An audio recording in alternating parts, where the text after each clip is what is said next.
ধর্মীয় ভাবগাম্ভীর্য ও আনন্দ উদ্দীপনায় দেশের বিভিন্ন জায়গায় উদযাপন হচ্ছে ঈদ উল ফিতর।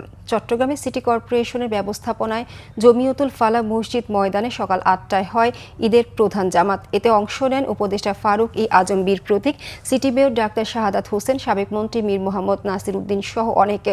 খুলনায় সকাল ৮টায় ঈদের প্রধান জামাত হয় সার্কিট হাউস মাঠে। ইমামতি করেন জেলা ইমাম পরিষদের সভাপতি অধ্যক্ষ মাওলানা মোহাম্মদ সালেহ। সিলেটের ঐতিহাসিক শাহী ঈদগাহ ময়দানে জামাত হয় সকাল 8:30টায়। অংশ নেন সাবেক মেয়র আরিফুল হক চৌধুরী সহ অন্যরা। বরিশালের হেমায়েত উদ্দিন কেন্দ্রীয় ঈদগাহ ময়দানে ঈদের প্রধান জামাত হয় সকাল 8টায়।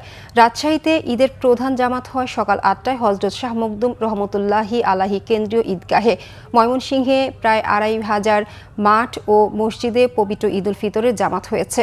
সকাল 8টায় নগরীর আঞ্জুমান ঈদগাহ ময়দানে হয় ঈদের প্রধান জামাত। রংপুরে সকাল 8:30টায় প্রধান জামাত হয় কালেক্টরেট ঈদগাহ মাঠে। অংশ নেন বিভাগীয় কমিশনার শহীদুল ইসলাম, জেলা প্রশাসক রবিউল ফয়সাল সহ হাজারো মুসল্লি। নরসিংদীর ঐতিহাসিক চিনিশপুর ঈদগাহ মাঠে নামাজ আদায় করেন বিএনপির যুগ্ম মহাসচিব ও সাবেক এমপি খায়রুল কবির খোকন।